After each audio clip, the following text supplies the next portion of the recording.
Supreme কোর্টে SIR শুনানি। সুপ্রিমে রাজ্য কমিশন অফিসার সংঘাত, পর্যাপ্ত অফিসার না থাকলে বলুন। সুপ্রিম কোর্টের এমনই বক্তব্য। গ্রুপ এ অফিসার কেন দিচ্ছেন না? প্রশ্ন শীর্ষ আদালতের। গ্রুপ এ অফিসার দেওয়া হয়েছে, পাল্টা বলা হয়েছে রাজ্যের তরফে জুডিশিয়াল অফিসার নিয়োগ করা যেতে পারে। প্রধান বিচারপতির এমনটাই বক্তব্য। সুপ্রিম কোর্টে এসআইআর শুনানি চলছে আজ এবং সেখানেই এমনই সওয়াল।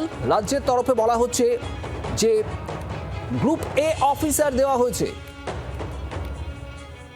সুপ্রিম কোর্টে এসআইআর শুনানি। সুপ্রিমের রাজ্য কমিশন অফিসার সংঘাত। অর্ণবাংশু নিয়োগী আমাদের প্রতিনিধি রয়েছেন আমাদের সঙ্গে। অর্ণবাংশু, ঠিক কি আপডেট পাচ্ছ?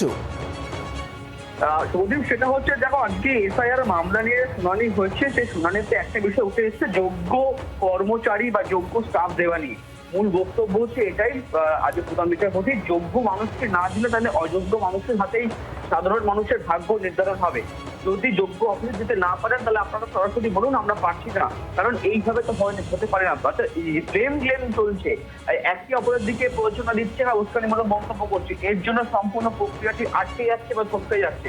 আপনাদের দুপক্ষকেই মাথায় রাখতে হবে যে এখানে প্রক্রিয়া শুরু হয়ে গেছে এবং সেন্সিটিভ একটা সংবেদনশীল জায়গায় রয়েছে, এটা আপনাকে উপলব্ধি করতে হবে। এরকম ব্লেম গেম না করে আপনারা সাহায্য করুন, এমনও মন্তব্য করেছেন বিচারপতির বক্তব্য। যখন আজকে দেখা গেল যে কমিশনের বক্তব্য ছিল যে গুজরাটের থেকেও পশ্চিমবঙ্গে বাতিলের সংখ্যার হার কম, অন্যান্য রাজ্যের থেকেও বাতিলের সংখ্যার হার কম, সেই সময় প্রধান বিচারপতির একটা মন্তব্য খুব গুরুত্বপূর্ণ। তাহলে এমন কান্নার কারণ কি আছে? অর্থাৎ আপনারা এমন হইচই বা কান্নার মতো অবস্থায় কেন আসছেন যে মানুষের নাম বাদ চলে যাচ্ছে? কারণ যে পরিসংখ্যান কমিশন দিয়ে বলেছে যে এই রাজ্য অর্থাৎ বিশেষ করে পশ্চিমবঙ্গে নামের তালিকা বা বাতিল পরিসংখ্যান খুব কম, সেই হিসাব সংখ্যা না করে কিন্তু রাজ্যের উদ্দেশ্যে এমন মন্তব্য করেছেন প্রধান বিচারপতি। এবং বলা হচ্ছে যে এটাই তিনি বলেছেন যে এও বলছে যদি ইয়ারও কোনো আদেশ দিয়ে থাকেন তাহলে সেটা আলাদা বিষয়। প্রশ্ন হলো কোনো নথি নিয়ে যদি কারো কোনো সন্দেহ থাকে, দেখা সমস্যা কোথায়?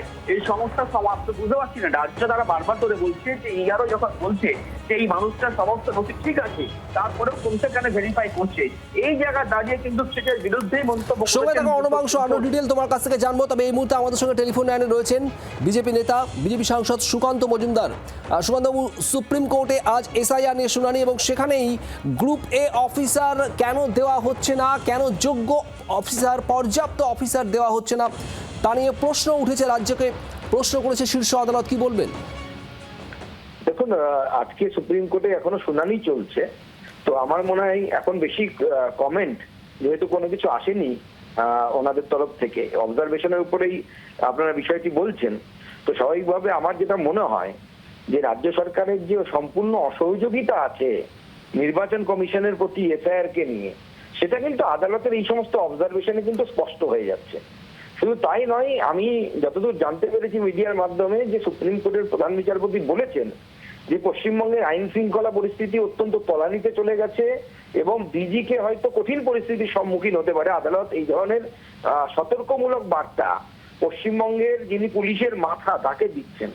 অর্থাৎ বোঝাই যাচ্ছে যে মহামান্য আদালতের চোখে পশ্চিমবঙ্গের আইন শৃঙ্খলা পরিস্থিতি কোন জায়গায় পৌঁছে গেছে। ধন্যবাদ। কথা বলছিলাম বিজেপি সাংসদ সুকান্ত মজুমদার, আমাদের সঙ্গে ছিলেন টেলিফোন লাইনে। আপনাদের জানাবো, সুপ্রিম কোর্টে রাজ্য কমিশন অফিসার সংঘাত আর এসআইআর নিয়ে মামলা চলছে। এখানেই কেন গ্রুপ এ অফিসার দেওয়া হচ্ছে না, এই প্রশ্ন ওঠে আদালতে এবং প্রশ্ন করা হয় রাজ্যকে। অর্ণবাংশু নিয়োগী আমাদের প্রতিনিধি রয়েছেন আমাদের সঙ্গে। অর্ণবাংশু, আর কি জানতে পারছো? দেখো, সেটা হচ্ছে আজকে সুপ্রিম কোর্ট খুবই কিন্তু একটু আপসেট। তাদের মন্তব্য, প্রধান বিচারপতির মন্তব্যের মধ্যে দিয়ে স্পষ্ট হয়ে যাচ্ছে যে প্রক্রিয়া শুনানি হচ্ছে সেই প্রক্রিয়াটা হচ্ছে এক প্রকার ব্লেম গেম। কারণ আদালতের মন্তব্য দুর্ভাগ্যজনক ভাবে এই দেশে নির্বাচন এলেই এই ধরনের দায়িত্বজ্ঞানী মন্তব্য সামনে আসছে। এই কমেন্টও কিন্তু পাস করেছেন সুপ্রিম কোর্টের প্রধান বিচারপতি।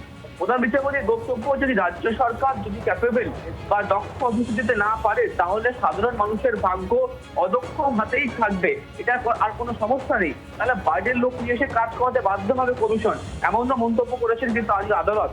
দ্বিতীয়ত একটা পয়েন্ট আছে জুডিশিয়াল অফিসার অ্যাপয়েন্ট করা, অর্থাৎ এই যে এসআইআর প্রক্রিয়া সম্পূর্ণ সঠিকভাবে চলছে কিনা সেইটা নজরদারির জন্য কিন্তু জুডিশিয়াল অফিসার অ্যাপয়েন্ট করার পথেই কিন্তু হাঁটছে সুপ্রিম কোর্ট।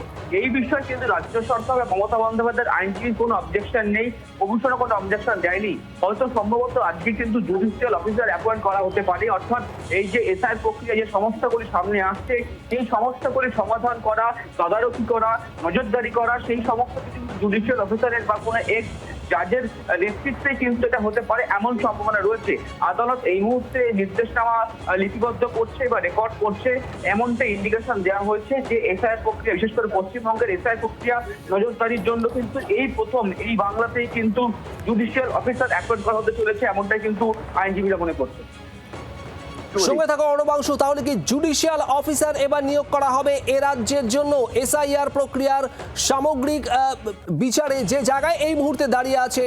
আজ শুনানি সুপ্রিম কোর্টে এবং সেখানেই জুডিশিয়াল অফিসার নিয়োগ করা যেতে পারে এমনও প্রস্তাব ওঠে এবং এমনও কথা বলা হয় আদালতের তরফে। তাহলে কি জুডিশিয়াল অফিসার নিয়োগ করা হবে এ রাজ্যের জন্য?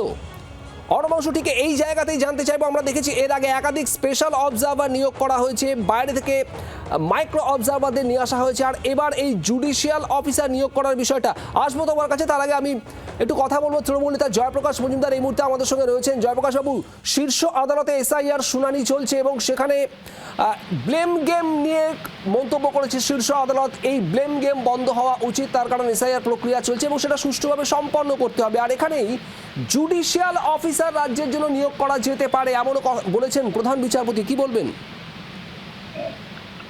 না না, তারা দেখছেন ব্লেম গেম তো আজকে সব থেকে বেশি তো বিজেপি আর নির্বাচন কমিশন এক হয়ে গিয়ে ব্লেম গেমে গেছে।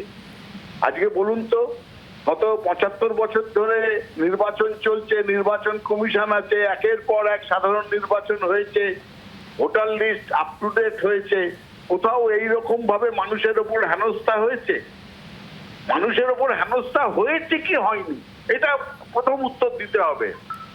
সে আপনারা মিডিয়ায় বলুন, আর অন্যদিকে সুপ্রিম কোর্টই হোক বা যেই হোক না কেন, সাধারণ মানুষের উপর হেনস্থা হয়েছে কি হয়নি, হলে কিভাবে হচ্ছে, কেন হচ্ছে, এটা হচ্ছে গণতন্ত্রের ব্যাপার। ভোটার লিস্ট হবে, মানুষ গিয়ে ভোট দেবে, তাদের স্বাভাবিক অধিকার ভোটার লিস্টে নাম রাখার। সেখানে ব্লেম গেমের জায়গাটা কোথায়? যদি না নির্বাচন কমিশন নিজের কাজটা ঠিকঠাক করে, প্রশ্ন তো সেখানেই। নির্বাচন কমিশন এতদিন করে এসছে, কোনোদিন ব্লেম গেম হয়নি, কোনোদিন সাধারণ মানুষ হেনস্থা হয়নি। উত্তর দিতে হবে নির্বাচন কমিশনকে। ধন্যবাদ। জয়প্রকাশ মজুমদার তৃণমূল নেতা আমাদের সঙ্গে ছিলেন টেলিফোন লাইনে। শীর্ষ আদালতে এসআইআর মামলা, সরাসরি চলে যাবে অর্ণবাংশু নিয়োগে, আমাদের প্রতিনিধি রয়েছেন। অর্ণবাংশু, এই মুহূর্তে ঠিক কি আপডেট?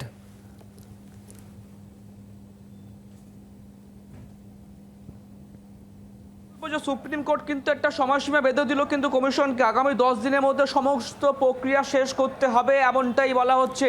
কারণ আদালত খুবই বীতশ্রদ্ধ এক প্রকার। আদালত বলছে যে যে গেম চলছে এবং এই পাল্টা ব্লেম গেম, এর জন্য কিন্তু প্রক্রিয়াটি থমকে রয়েছে। দুপক্ষরই উচিত এটা অনুধাবন করা বা উপলব্ধি করা, সেন্সিটিভিটি, অর্থাৎ এই যে স্পর্শকাতর একটা বিষয় বা একটা উল্লেখযোগ্য বিষয়, এই সেন্সিটিভিটিটাকে দুপক্ষকেই অনুধাবন করতে হবে, উপলব্ধি করতে হবে। কারণ এই প্রক্রিয়া বন্ধ হতে পারে না, সেই কারণে কিন্তু 10 দিনের মধ্যে সমস্ত প্রক্রিয়া শেষ করতে হবে এমনটা কিন্তু সুপ্রিম কোর্ট বলছে। সুপ্রিম কোর্ট এই কথাও বলছে যে বাকি প্রক্রিয়া সুষ্ঠুভাবে শেষ করতে জেলা শাসক এবং পুলিশ সুপাররা সবসময় সহযোগিতা করবেন, যেটা বারবার ধরে কমিশন বলে আসছে যে আমরা কোনো অর্ডার দিলে সেই অর্ডার কার্যকর হচ্ছে না। সেই জায়গা দাঁড়িয়ে সুপ্রিম কোর্ট স্পষ্ট নির্দেশ বলে দিল, পুলিশ সুপার, জেলা শাসক তারা প্রত্যেকেই সহযোগিতা করবেন এমনটা কিন্তু সুপ্রিম কোর্ট স্পষ্টভাবে বলে দিল। এবং তৃতীয়ত, জুডিশিয়াল অফিসার অ্যাপয়েন্ট করার ক্ষেত্রে আদালত মনে করছে অতিরিক্ত জেলা দায়রা বিচারক পদ থেকে সেই পদমর্যাদার কোনো একটি জাজকে কিন্তু অ্যাপয়েন্ট করা হতে পারে। অর্থাৎ এই 10 দিনের মধ্যে সমস্ত প্রক্রিয়া সুষ্ঠুভাবে সম্পন্ন হচ্ছে কিনা সেই জায়গা দাঁড়িয়ে জুডিশিয়াল অফিসার অ্যাপয়েন্ট করা হতে পারে, এমনই কিন্তু সেই দিকেই আদালত ইঙ্গিত দিচ্ছে। আদালতের নির্দেশের মধ্যে 10 দিন সময়সীমা বেঁধে দেওয়া হয়েছে এবং বলা হয়েছে এই সময়কালের মধ্যে সম্পূর্ণভাবে জেলা শাসক, এই বিশেষ করে হচ্ছে পুলিশ সুপাররা, তারা সব রকম সহযোগিতা করবেন। রাজ্যের ডিজিপির বিরুদ্ধে যে অভিযোগ এসেছিল সেই অভিযোগের পরিপ্রেক্ষিতে রাজ্যের ডিজিপি তিনি কিন্তু হলফনামা দিয়ে উত্তর দিয়েছেন। সেই উত্তরে আদালত খুব একটা সন্তুষ্ট নয়, সেই কারণে আদালত বলতে চাইছে যে এটা সেন্সিটিভিটি আপনাদের বুঝতে হবে, এসআইআর শুরু হয়ে গিয়েছে, এটাকে আটকে রাখা যায় না, তাই এই 10 দিনের মধ্যে সমস্ত প্রক্রিয়া সুষ্ঠু শান্তিভাবে সম্পূর্ণ করতে হবে। তার জন্য জেলা শাসক, পুলিশ সুপার তারা কিন্তু সব রকমভাবে সহযোগিতা করবে কমিশনকে, এটাও বলা হচ্ছে আজকে নির্দেশে। শুভদীপ, সঙ্গে থাকা অনবাংশ, আপনাদের আরো একবার জারি রাখবো, 10 দিনের মধ্যে এই যাবতীয় এসআইআর প্রক্রিয়া সম্পন্ন করতে হবে। আগামী 10 দিনের মধ্যে একেবারে স্পষ্ট জানিয়ে দিল শীর্ষ আদালত। আগামী 10 দিনের মধ্যে গোটা প্রক্রিয়া শেষ হওয়া উচিত, এমনটাই বক্তব্য শীর্ষ আদালতের। জেলা শাসক এবং জেলা পুলিশ সুপাররা সর্বতভাবে সাহায্য করবেন নির্বাচন কমিশনকে, যাতে এই গোটা এসআইআর প্রক্রিয়া নির্দিষ্ট সময়ের মধ্যে শেষ করা যায়। আগামী 10 দিনের মধ্যে এই গোটা প্রক্রিয়া সম্পন্ন করতে হবে, শীর্ষ আদালতের এমনটাই বক্তব্য। আর এর পাশাপাশি জুডিশিয়াল অফিসার নিয়োগ করার কথা উঠে এসেছে আজ শীর্ষ আদালতে। একাধিক সওয়াল হয়, রাজ্যের তরফেও এই অফিসার নিয়েও বলা হয় যে গ্রুপ এ অফিসারই দেওয়া হয়েছে, যদিও কেন যোগ্য অফিসার দেওয়া হচ্ছে না সেই প্রশ্ন তোলা হয়। শীর্ষ আদালত সেই প্রশ্ন করে রাজ্যকে, আর এরপরেই আসে জুডিশিয়াল অফিসার নিয়োগ করার প্রসঙ্গ। গোটা এসআইআর প্রক্রিয়া ঠিক কিভাবে সম্পন্ন হচ্ছে সবটা জন্য জুডিশিয়াল অফিসার নিয়োগ করা হতে পারে, তবে 10 দিনের মধ্যে শেষ করতে হবে গোটা এসআইআর প্রক্রিয়া। এই মুহূর্তে আমাদের সঙ্গে টেলিফোন লাইনে রয়েছেন কংগ্রেস নেতা অধীর চৌধুরী। অধীরবাবু, শীর্ষ আদালতের তরফে একদম স্পষ্ট করে দেওয়া হলো আগামী 10 দিনের মধ্যে শেষ করতে হবে গোটা এসআইআর প্রক্রিয়া, কিভাবে দেখছেন? দেখুন, পশ্চিমবঙ্গে যে আইন শৃঙ্খলা নেই, পশ্চিমবঙ্গের আইজি ডিজি তারা কারা, আমরা দীর্ঘদিনের কথা বলেছি। তৃণমূলের তল্পিবক, তৃণমূলের কীটদর্শত্ব করে যারা পথ পরিচালনা করে তাদের এই পশ্চিমবঙ্গের সরকার তাদেরকে তাদের মতন করে চালাতে বাধ্য করে। ডিজির কথা নিশ্চয়ই উঠেছে এখানটাই, কিন্তু ডিজির ক্ষমতা আছে পশ্চিমবঙ্গের তৃণমূল সরকারের বাইরে কিছু করবার? সেই স্বাধীনতাদের মেরুদণ্ড তাদের আছে? তাই পশ্চিমবঙ্গ সরকারের আজকের যা মুখ্যমন্ত্রী এবং যিনি পুলিশ মন্ত্রী, তার আজকে ব্যর্থতা শুধু নয়, তার এক ধরনের সহযোগিতার কারণে এটা আজকে বাংলায় সম্ভব হয়েছে। কারণ তার মদতেই সবকিছু হচ্ছে। আজকে এসআইআর প্রক্রিয়া বিলম্ব হওয়ার পিছনে প্রথম দিন থেকে আমরা নির্বাচন কমিশনের বিরুদ্ধে অভিযোগ এনেছি, রাহুল গান্ধীর নেতৃত্বে আজ থেকে নয়। ভোট চোর, গদ্দি চোর স্লোগানের কথা মনে করে দেখুন।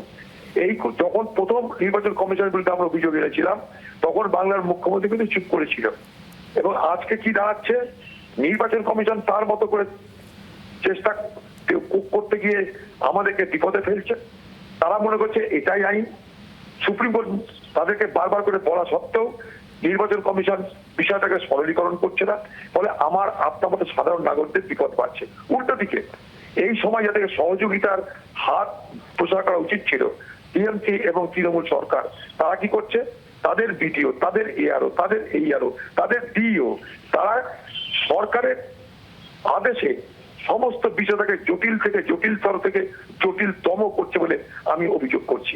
কারণ যেখানে বানান শুদ্ধ করার প্রশ্ন, সেখান থেকে স্থানীয় অফিসার ঠিক করে দেবে বানান, স্পেলিং মিস্টেক হলে স্থানীয় অফিসার ঠিক করে স্পেলিং মিস্টেক, সেখানে পরিকল্পিতভাবে বিষয়টাকে আরো জটিল করো এবং নির্বাচন কমিশনকে এনিমি তৈরি করো। এই একটা খেলা চলছে। মানে গত বছর ছিল এনআরসি, তার মধ্যে বিভাজন হয়েছিল।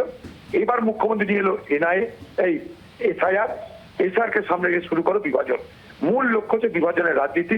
সেই বিভাজন রাজনীতি করতে গিয়ে 21-এ যেটা হলো এনআরসি, এখন সেটা রূপান্তরিত হয়ে গেছে এসআইআর এ। ফলে সাধারণ মানুষের দুর্যোগ পাচ্ছে। এই সাধারণ মানুষের দুরবস্থার জন্য নির্বাচন কমিশনের পাশাপাশি আমি পশ্চিমবঙ্গ সরকারের দুরভিসন্ধিকে আমি অভিযুক্ত করতে চাই।